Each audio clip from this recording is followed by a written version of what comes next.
Yan ang tunay o nagmamantika pa yan. Tunay. So pinatay ko na yung ano yan.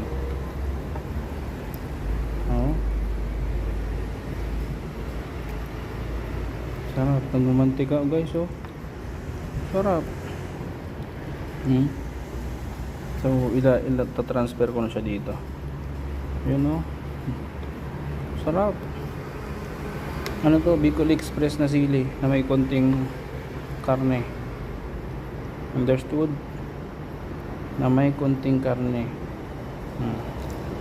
Kompleto recados.